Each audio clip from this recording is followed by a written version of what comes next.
थोड़ा सा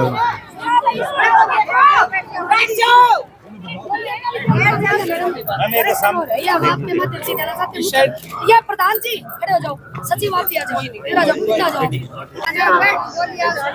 बैठ जाओ। जनता को कोरोना से बचाने वाली कोरोना योद्धा बैठी है। 73 दिन तक हम हड़ताल में रहे। मुख्यमंत्री जी के साथ बातचीत होगी और उन्होंने मान भी लिया, और उसके बावजूद उस मांग को ये पूरा नहीं कर रहे। एक मिनट रुक जाओ तो उसके बाद एक डेलीगेशन से आप हमारी बात हमारी पीड़ा सुनिए, हम बताएंगे। मेरे को सारी पता, ये मैंने ले ली, ये तो आपने ले ली, तो मुख्यमंत्री का नाम देना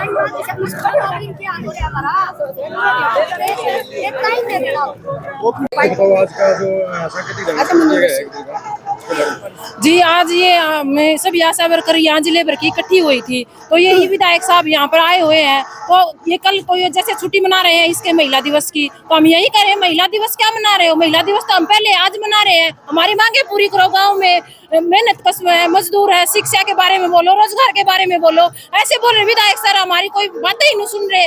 हमारा जो ज्ञापन है वो लेने के लिए डीसी साहब को बार बार बोलना पड़ा, डीसी साहब हमारे बातें नहीं सुनने आ रहे। देखो ये गाँव में जब जाएंगे हम इनका विरोध करेंगे, लेकिन हमारी क्या मांगे हैं? छोटी सी मांगे। सरकार ने हमारी मांगे मानी थी, 73 दिन हम हड़ताल के ऊपर थे, हमारी मांगे मानी थी, और अब ये थूक के चाट रहे हैं। तो हम ये कह रहे हैं बीजेपी सरकार को कि 2024 में जब चुनाव आएंगे और आ ही रहे सिर के ऊपर हैं, तो हम इनका नतीजा बहुत जल्दी भुगतेंगे ये, क्योंकि आशा वर्कर बहुत ही गर्म स्वभाव की हो रही हैं, क्योंकि इन्हें हमारे साथ दोगला व्यवहार किया और वो व्यवहार हम बर्दाश्त नहीं करेंगे। सीएम का भी लाइव कार्यक्रम चल रहा था, उसके पीछे पुलिस ने रोकने की कोशिश की। जी, हमारे यही चल रहा था और हमें सब पता है, मीडिया को भी पता है, और मीडिया के माध्यम से यही कह रहे हैं कि बीजेपी को हम मुंह तोड़ जवाब देंगे। हम ज्यादा कुछ नहीं कहना चाहते। जी प्रधान, आज एक दिन का सांकेतिक जो धरना दिया गया है, इसके बारे में बताओ।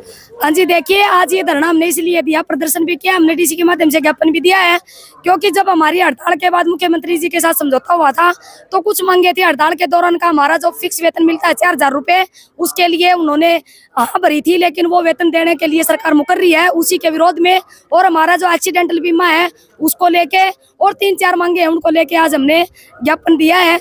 ये सरकार मान जाती है तो ठीक है, नहीं तो अभी चुनाव आगे लोकसभा के, हम इनको गांव में नहीं घुसने देंगे। हर गांव में आशा वर्कर है, वहां जाते ही सबसे पहला सवाल यही मांग उठेगा कि आप उस वक्त कहाँ थे जब हमारी मांग मुद्दों को लेके हम रोड पे थे और आप हमें पुलिस प्रशासन के द्वारा 250 किलोमीटर दूर ले जाके छुड़वा रहे थे?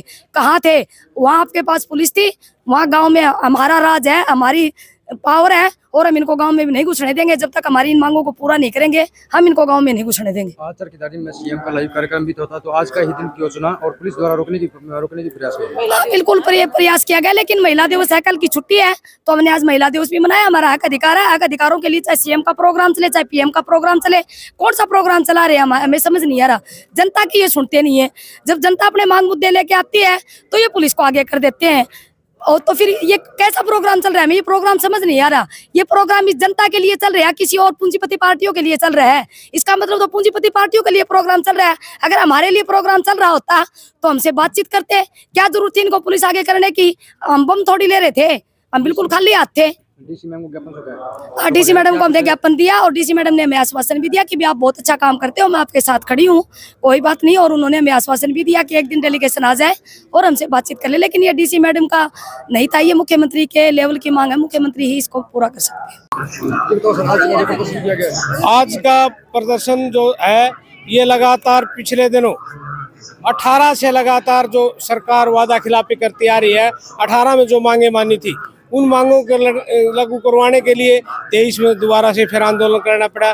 23 में जो मांगे मानी उन मांगों को लागू करवाने के लिए अब दोबारा से फिर खुद मुख्यमंत्री से वार्ता हुई, उन्होंने ये माना कि आपकी मांगे जायज़ है, हम उनको तुरंत प्रभाव से लागू कर देंगे। तो जो आपका 73 दिन का मानदेय था उसकी आपकी कोई कटौती नहीं होगी, और दूसरे भत्ते हैं वो आपको तुरंत प्रभाव से जारी कर दिए जाएंगे। परंतु आज तक कुछ भी लागू नहीं किया है। जो मानदेय की बात थी उसका जो लेटर था उसको भी रद्द कर दिया गया है। वो कह दिया गया है कि आपको मानदेय नहीं दिया जाएगा, आपकी मांगे सरकार नहीं मान सकती। तो उस मांगों को लागू करवाने के लिए आज दोबारा से आंदोलन फिर शुरू किया है। अगर सरकार उन मांगों को नहीं मानती है तो आने वाले चुनाव में हम इस सरकार को ये बता देंगे कि हमारे जो साथ जो वादा खिलाफी की है उसकी चोट हम वोट से देंगे। तो उसके विषय में आपको पुलिस ने भी रोकने की कोशिश की है। वो पुलिस का काम है, हमारा काम ज्ञापन देने का है, पुलिस प्रशासन का काम लाइन ऑर्डर मेंटेन करने का है। वो अपनी, हम जब भी आते हैं यहाँ, जब हम एक घंटे यहाँ धूप में खड़े रहते हैं, सर्दी में खड़े रहते हैं, ज्ञापन लेने के लिए कोई नहीं होता। और आज ये कैनन का प्रोग्राम है, डिस्टर्ब होगा तो यहाँ से SDM साहब भी आ गए, CTM भी आ गए ज्ञापन लेने। नहीं, हमें आज मौजूद हमारी जो DC मैडम है वो यहाँ मौजूद है, तो वो ज्ञापन क्यों नहीं लेती? उसमें भी आनाकानी बरतते हुए यहाँ 10-15 मिनट यहाँ नारेबाजी करने के बाद DC मैडम यहाँ आई है। तो इसलिए एक बड़ा खेद का विषय है कि हम ये कहना चाहते हैं सरकार समय रहते चेत जाए, अन्यथा हम बहुत बड़ा आंदोलन करेंगे इसमें।